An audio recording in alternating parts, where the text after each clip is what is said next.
And then when you overcome the tragedy and the triumph follows it, I think then that taste of success even better, been built on the shoulders of special people. He's probably the best player in the world at 18-year-old. Yeah. If you're lucky like I was, you find something that you're quite good at.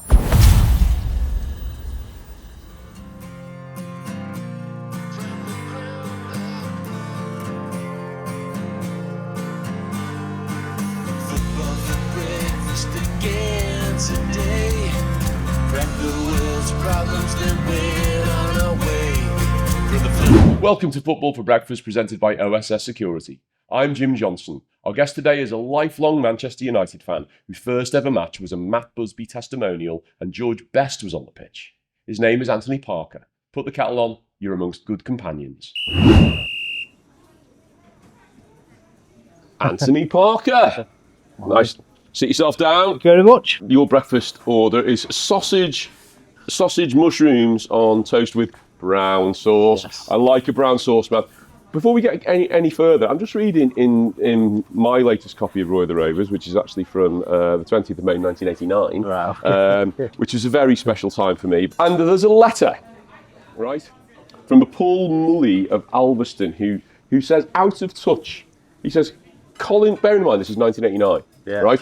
Colin Moynihan and Mrs. Thatcher. Do you remember Colin Moynihan? Yes, just about. I think I was born 84. So right, so Colin Moynihan was the tiny little, I say tiny, there's nothing wrong with being tiny, but I remember Spitting Image used to make him out that he was really small. Anyway, he was the then sports minister. Now, bearing in mind that 1989 is the time of Hillsborough, right? Yes. So Colin Moynihan and Mrs. Thatcher, who was the then PM, for those of our Football for Breakfast viewers and listeners who don't remember Mrs. Thatcher, must be completely out of touch, he says, with English football. Instead of trying to help English clubs get back into Europe, because remember, at the time, they were out of Europe, they seem to be doing their utmost to prevent them. The proposed membership scheme is ridiculous, and if it goes into operation, it will have a disastrous effect.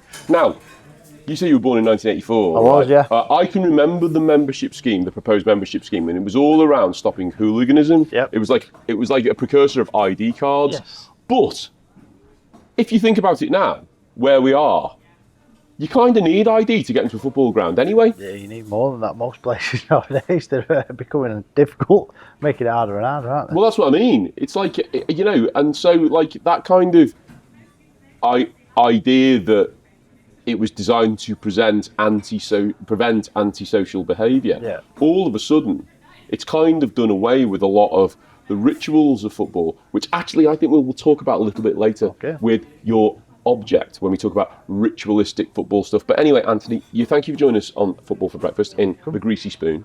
What was your earliest memory of footy? Earliest memory, I think the first match I went to, it was with my dad. He got us tickets. It was Matt Busby's testimonial at Old Trafford. What year would this be? I reckon I was probably 5 or 6. Wow. So, he'd retired obviously long since, but then they had a testimonial match for some reason. I think if I remember correct, I went to 2 testimonials first. One was probably Mark Hughes. Mm-hmm. I think it was Hughes. And the other one was Matt Busby's. The thing about that, I went with my dad, my brother, they actually played they brought an old United and an old City team. Right. George Best played. Did he really? Yeah, they put nets on the 18-yard line. Right. George Best at the time was moved him in. Yeah, they moved him in, so instead of they brought him to the edge. Yeah. They just had it was about a 10-minute game. Right. But yeah, George Best played. So one incredible. I know. He was big, he was overweight, but he still had bags and bags of skill. So that was I think that's the first time I went to it. Apart from that, I grew up in my dad was United man. Right. It's like the first time when we won the Premier League, it'd been a 26-year wait. I was probably 92, 93. So yeah. I'd have been 7, around that age. Right. He turned up to pick me up on the Sunday, scarves hanging out, we had a cake, we had a bottle of champagne. It was a big deal. Can you imagine? So, he'd waited long enough. I was lucky enough to. When he grew up in Manchester, right? Yeah, right in the city centre, my dad. Right. His house was near, he grew up near Main Road, where the old Main Road was. So What area in Manchester is that? Oh, exactly. What do you call it? Longsight, is it? That area? Oh, that area. Is that right? Yeah, Longsight. it's central. It's kind of Moss Side, isn't it? Almost. So yeah, my earliest memories is winning the league first time. That was like I was very lucky being a United fan. Yeah. Because the first thing, as you first getting into football, you're starting to really watch it at an age. It was we were winning the league, and after that, it was years and years of success. So it's a common theme on this show. We talk about the multi-generational relationships, about how you become the fan that you are. Yeah. I mean, I'm an Arsenal fan, and I grew up in the 70s and 80s, because my dad was an Arsenal fan who'd grown up in the 30s. Yeah. So that's why kind of he's an Arsenal fan. He was an Arsenal fan, right? But for my kids, my boys, my daughter's not interested in football, but my boys, who are both kind of football obsessives, certainly for my oldest boy, he all he knows is the Invincibles. Yeah. All he knew was the Invincibles, right? Grew up in a good era. Grew up in a good era. My youngest lad, who's probably the most football obsessive of all of us, he's now experiencing it in a slightly more, certainly more competitive environment. Because I think one of the things about football in those days, certainly the United, there was no one team, I think, that emerged to really dominate. I believe that the Fergie Wenger thing was a little bit finessed by the media. Yeah, it had a lot. It was a good thing. It was polished by the media. Yeah, because we had challenges each time. That when we first won the league, it was Blackburn Rovers, wasn't it? It was, yeah. Spent a bit of money. Villa. Yeah. We had Villa as a challenge. We had Arsenal as a challenge. We had Chelsea. Newcastle. Well, they bottled it, a bit like Arsenal. Well, we try and keep away from contemporary issues on this show, Anthony. To be fair, and that would be perfectly fair for Man United because they're not a contemporary issue at the moment. You know what I mean? I was going to say, is that because you're an Arsenal fan? Well, not really. I mean, to be honest with you, look, I firmly believe that today's a great right now, I don't want to timestamp our recording date too much, but I'm a little raw. Yeah. But at the same time, I think now is a great time to be an Arsenal fan, right? That's what I firmly believe, because you want to be part of the conversation, and that 26-year gap that made United fans a source of ridicule, right? That meant that you weren't part of the conversation. Yeah. It was interesting that actually. Your first game was, and we'll go back to your earliest memory, your first game was a Matt Busby testimonial. Yeah. And obviously, that 26-year gap, well, that was Matt Busby. Right? Yeah. And you can turn around. Yeah. I mean, Arsenal, 24 years. Yeah. Right? Yeah. Whatever it is. You got to have the bad times to appreciate the good, though. Well, yeah, because it's exactly that. I mean, but Man United are, I sort of believe, whether we like it or not, and there's a lot of anti-United sentiment out there, and a lot of people double down on it. But I think the world benefits from strong Manchester United. I do. Right? There's certain key clubs that do, though. I think the Premier League, a strong United in the Premier League,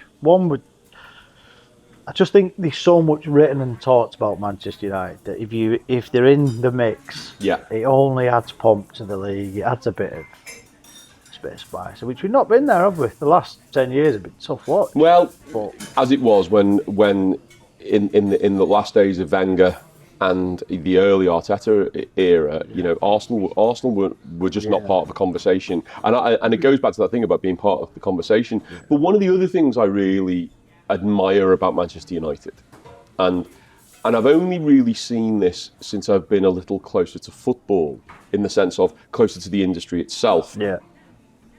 If you go to United behind the scenes, I'm not talking about match day now, which is like just about the fan experience. I'm talking about if you go up to Manchester United, whether it's travelling to Carrington or to the Cliff, and as I've done on many occasions, right? Everybody looks you in the eye. Everybody makes eye contact with you. Everybody shakes your hand. These are the officials, the staff, right? And there is a real sense that, I mean, particularly the Cliff. Yeah. So, I don't know if you've ever been to the Cliff, but My daughter actually played at the Cliff 2 weeks ago and won a football tournament. so there you go, right? So all United's early years football operations now happen at the Cliff, and the girls' football happens at the Cliff, right? So if you're like me, a bit of a football obsessive around football culture, you turn up to the Cliff, and you can't fail to be impressed by it. You can't fail to be impressed by it. And you mentioned George Best, right? Now, I never saw George Best in person, but I know all the stories about George Best, or so many of them, the good and the bad, the funny and the not so funny. But you can't deny that he was part of a great team, right? But when I go there and I see the nascent sense of history, and I've been in the cafe bar upstairs where Fergie won the treble, right? I can remember saying to a guy on the door, who's the greatest player you've ever seen walk through here? And remember, he's seen Bestie, he's seen Cantona, he's seen them all. And he said, without doubt, Duncan Edwards. Yes, which he should have been, shouldn't he? By all accounts, I think when he broke into the United team and broke into the England team, if I'm not mistaken, they didn't even have substitutes. At 18-year-old, he managed to get, I think he had one sub would have been introduced just prior. So you're talking an 18-year-old kid broke into the United team, broke into the England team, when there's no subs. There's something special there. And did your dad remember the Busby Babes? Yeah, massive. We were brought up on everything. We know Matt Busby, and it was Jimmy Murphy who had the academy and brought them all through. Which, if you read, Jimmy Murphy ended up managing the side when Matt was recovering, right? Welsh guy. Who David Tennant played in a movie. Yes, he did. Well, he was the one who drove up to pick up Bobby Charlton when he signed him from the school club in the northeast, and then he said, and if you read Bobby Charlton's autobiography, he says, I thought it was the best player in the world. I thought it was fantastic. He used both feet.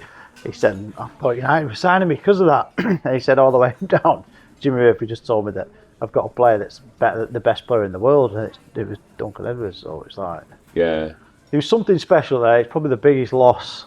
I think so. It's been tragedy in football. I think, again, this is why United's got its history, it's got its fantasy. Through tragedy, sometimes you develop this. There's a bit of a mystical, a bit of something magical about United. Liverpool have got some similar tragedy in their history. I think all it does, it adds flavour to it, and it brings communities together, right? And then when you overcome the tragedy and the triumph follows it, I think then that taste of success is even better because it gives people that lift. The community, the people in the area that needed it, that went through that. I can't imagine. I wasn't alive. Well, I wasn't. So for the Munich air disaster, I wasn't around. I couldn't have felt it. But if you're a United fan, you know about it. You do. You go through the Munich tunnel when you go to Old Trafford. You make sure. I took my daughter to Old Trafford to her first match. I made sure we got there early. I wanted to see the Munich tunnel. I wanted to ingrain into her that, look, this is a special place, and it's been built on the shoulders of special people. And there's been certain circumstances that mean that we love this more than anything. Football's biggest love of your life. It is. People like to say. There's always a famous banner at Old Trafford, wasn't it? It was white kids. It was football. Kids are white. I always say to my wife, Arsenal is life. The rest is just details. But it's really interesting what you said about the Munich tragedy and Duncan Edwards in particular being one of the football's great losses from that. It does transcend Manchester United though. Anybody that cares about football sort of goes there, but for the grace of God go I. Because we all just want to see great players expressing themselves. Tragedy unites people as well, doesn't it? Well, it does. Yes, it does. We borrowed players from City straight away with the first one, I think, to say, and I think Liverpool as well. Borrowed players. If you Arsenal. Himself. There was a lot of that. I don't know the exact details, like I said before, but I know that I think that football's lost a little bit of that spirit in the sense that now it's so tribal that you try to see the other ones fail a bit more than ever. But we talked a little bit about that in terms of the media finesses that. So of course it does. Do you know what I mean?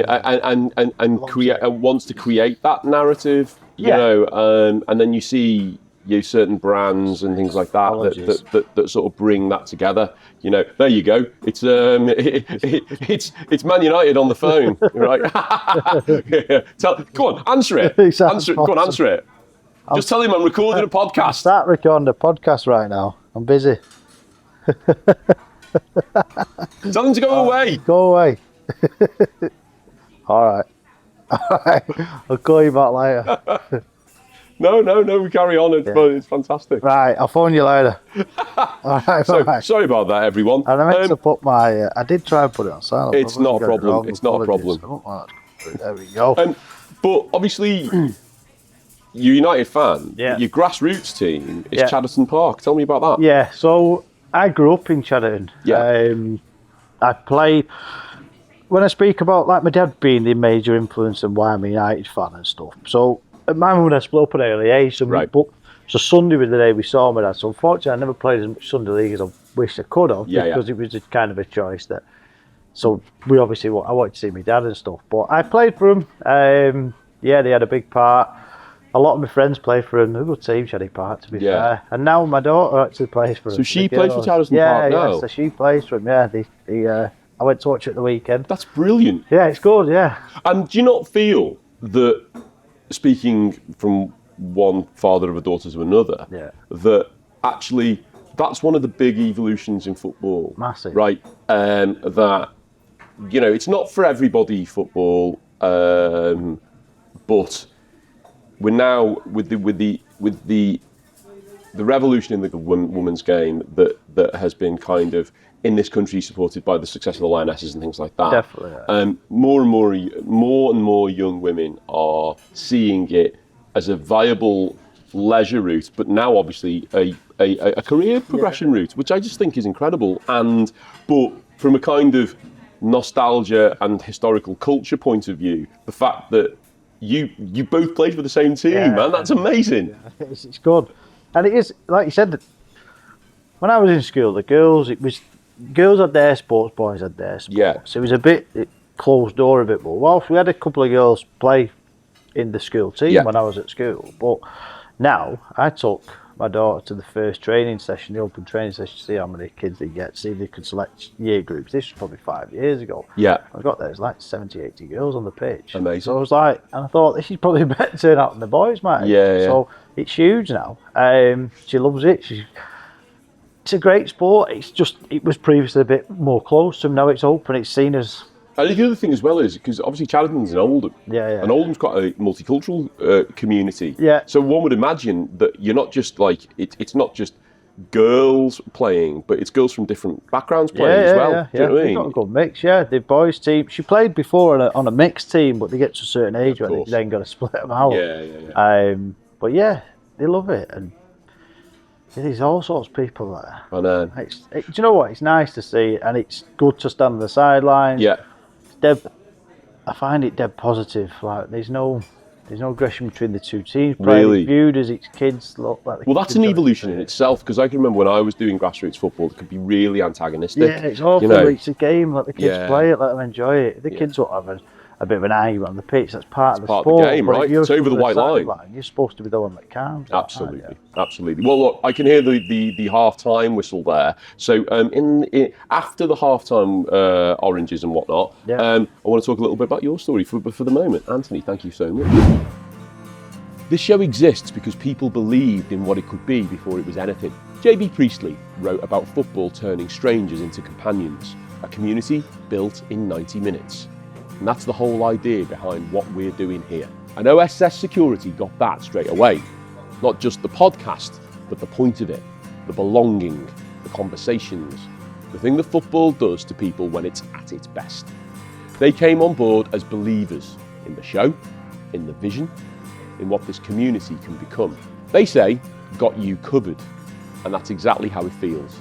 For the show, and for everyone who's part of it. So, whatever you need, whether that's for your business or for your home, simply knowing someone's looking out for you, well, they've got you covered. We're proud to have them with us on this journey, and you can find a link to them in the show notes to find out more. So, back in the second half, Anthony, so tell us your story. What is it you do? So I work for Country Gates and Barriers. Yeah. Managing director there. Yep. Part ownership in the business. I've always been in the gates and barrier industry, Right. which is, I think I was 17. I applied for a position in an accounts department. Right. But it happened to be in a gate and barrier industry. Right. Or a business, should I say. So did you want to do finance initially, or? Yeah, potentially, yeah. My dad was a chartered accountant. I kind of wanted to follow his footsteps, so Right. I looked at that, but then I just didn't really fit, but I found my rhythm in that business. Yeah. Ended up running a bit of the service desk there. So speaking to customers and things? Yeah, speaking to customers.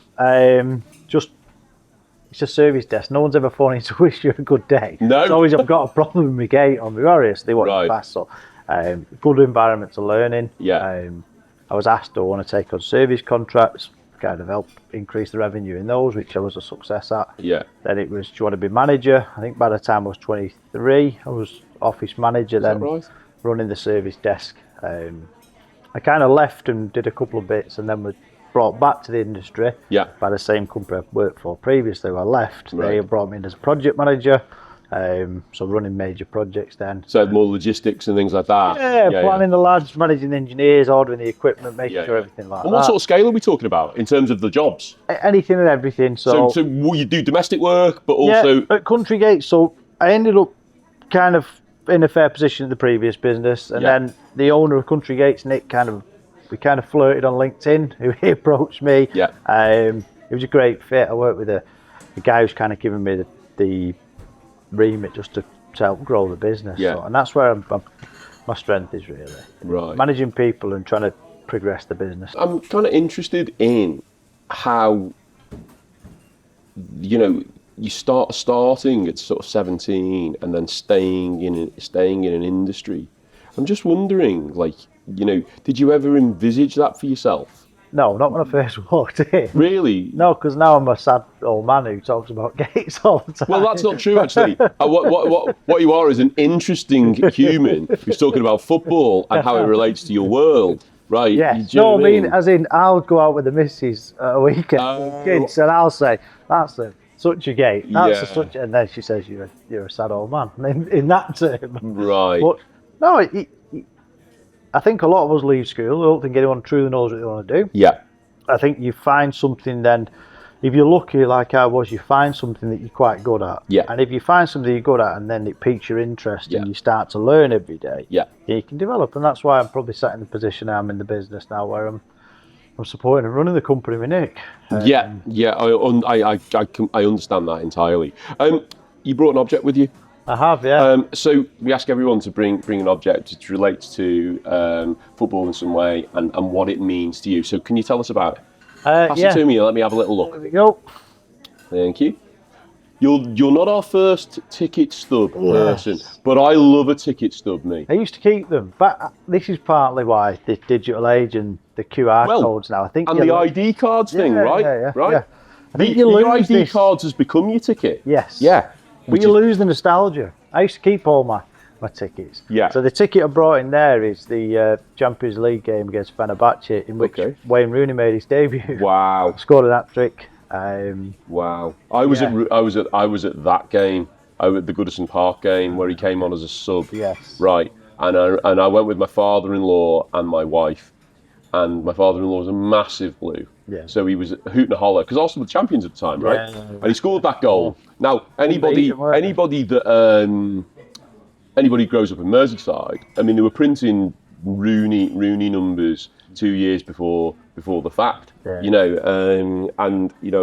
I'm fortunate that I'm on speaking terms with a number of the Rooney family, and they all tell you the same thing. I mean, and anybody that played with Wayne said he was a generational talent. He was, yeah. But the one thing I said to my father-in-law that day, you're laughing now, but in 18 months' time when he's playing for Man United, which was the thing. So go on, then, tell me a little bit more about that. So yeah, no, it was just I used to go. Greatest player you've ever seen? So in the generations I grew up with, Cantona was my first hero. Yeah. Then I had the Roy Keane Scholes partnership. I'd say I was at a good age. I was pub age when Rooney arrived. Right. So so when he arrived, I was probably 18. Yeah. I was probably similar age to him. So I managed to watch Rooney for from my 20s to my 30s in his pomp. I think he Never was. seen anyone as good. I think he was the generational talent of English Unbelievable, football. yeah. And at the time we had Rooney and Ronaldo. And It's interesting, right, as well, Anthony, because that's 2004. Yeah. Right. Cast your mind back to the 2004 Euros. Yes, yeah. Right, where he got injured. Yeah. Right. He absolutely ran that show for England. The one where he played in the first game against France and he destroyed He was unplayable. Monster. He was absolutely unplayable. He was a grown man. He was probably the best player in the world at 18-year-old at that peak. But people talk about his physicality, you know, Wayne Rooney. People talk about his physicality, but I don't think anybody who talks about his physicality features heavily enough his high footballing IQ. Oh, his peripheral vision was incredible, and he was such a warrior. I cast my mind back to that game he played when he was playing in America at the end of his career, where he sprints half the way back and hits the ball back. The level of desire is absolutely incredible. Yeah, football IQ. If you could bring one player back and drop him in the current United team, he's got to be the one on it. Well, I just think because so, if he was in the team, I knew back then if he was in the team, you won because he wouldn't let anyone else standards drop. He took that. Yeah, he had a bit of Roy Keane about him. Where and he scored goals at any point at any time, didn't he? That's amazing. Next thing is the quick fire round. Okay, this is like the penalty shootout. So we're now at the end of the thing, right? I don't want you to think too much about this, right? You first answer, and I decide that it goes in or not. Okay, so home or away? Home. Okay. International friendlies or pre-season friendlies? Both terrible. So I'd go pre-season. I get to see the new players come to the club. Yeah. International, terrible. Absolutely. Yeah. Watching or playing? Oh. Say watching. I'm a bit old now. I can't play. Okay. Where did you play? What position did you play when you played? I played midfield or up top, really. Right. Yeah. Right. Who was your favourite player growing up? Cantona. Yeah. What a player. Yeah. What a player. He's my first. Best captain? Roy Keane. VAR or nah? Right. Probably take it away. Nah. I think you've lost. Yeah. Nah. Yeah. You've lost passion. I hate celebrating a goal and then it's chalked off or. Yeah, I think the VAR thing is very different if you're in the ground or outside the ground. Yeah. I used to love the sarcasm of it. If an handball call got shouted at Old Trafford and he didn't give it, then we'd all shout handball about 20 times. I'm with you, you lose right? So I'm with you, right? Right, I'm a kind of a nah because I think it's taken away from the game. Yeah. But if VAR had been in place 20 years ago, the battle of the Pizzagate, where Arsenal were 49, the 49th game would have been the 50th game. Yeah. United would have ended up with about six players that day, and we would have been about 8-0. Yes. And talking of the subject, one result you'll never get over. I'd probably say City winning it in the last minute. Agüero. Yeah, just because I felt like they'd give the game away. We'd done our job. We put Sunderland, I think, and then it was just. I just thought. Do you think QPR could have done more? I think they could have. Yeah, I think they all lost the reds. They passed it back to them at the kick off. It's the one I think. That's why I think this season's not done. You know, I think there's still another thing. I think it definitely is. I think the Premier League this season, no one can predict anything. Yeah, so you know, everyone beats everybody, don't they? Exactly. So there's something for you there. Okay. Up there. So if you pick it up and take it down and read out what it says. Football for breakfast, good companion for 25-26. So all I need to say is, Anthony Parker, thank you for being a good companion and joining us on Football for Breakfast. More than welcome, thank you.